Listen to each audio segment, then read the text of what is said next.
to another Looney Tunes review video. If you are new to the channel, consider subscribing as it helps out the channel, and give this video a like if you do like it. So this is a review for Doggone Cats, released on the 25th of October 1947. It has a blue ribbon reissue on the 10th of September 1955. It's the 506th in the series, and it's directed by Art Davis.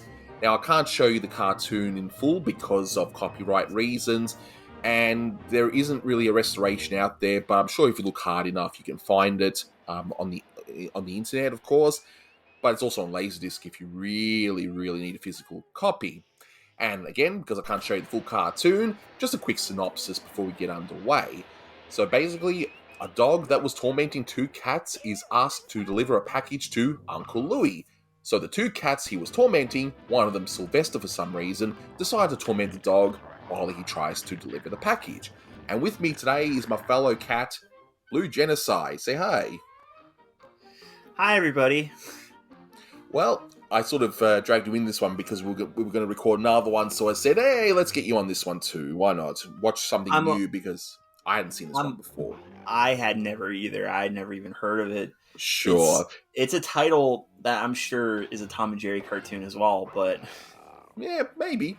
But just two very quick bits of trivia here, because there's really not too much to this cartoon, but it is a fun one nonetheless, which I know you'll have an interesting opinion on it too. But just what's interesting is that this one was released as Doggone Cats in one word, and the original titles have been found on a 60mm print. I actually don't know whose print that is, so if it is your print, let me know so I can credit you.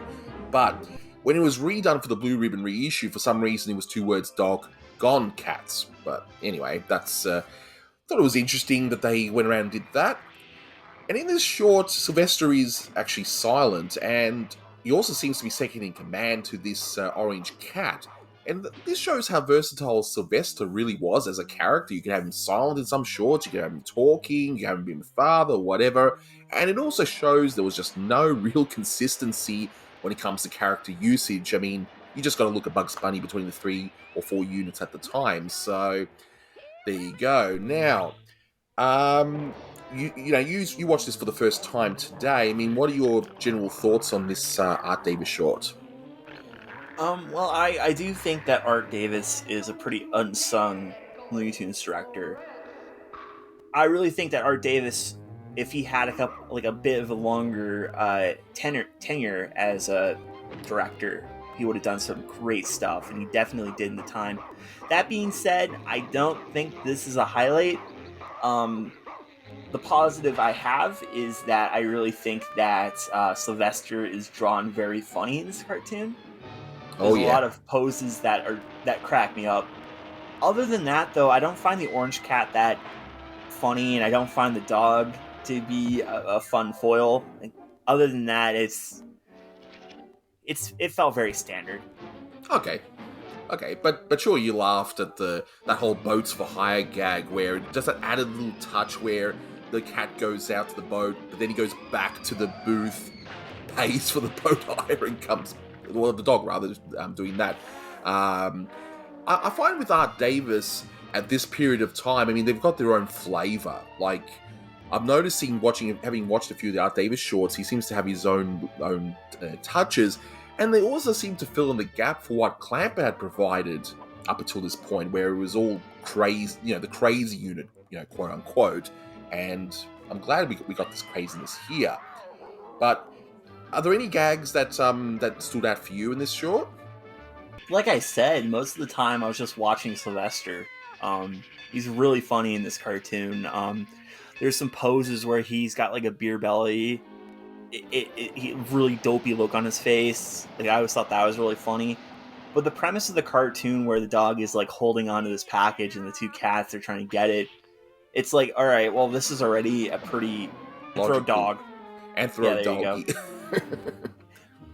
So, like, I don't understand why he doesn't just punch the cats out.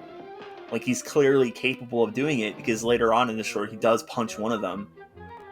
So the setup was pretty weak for me.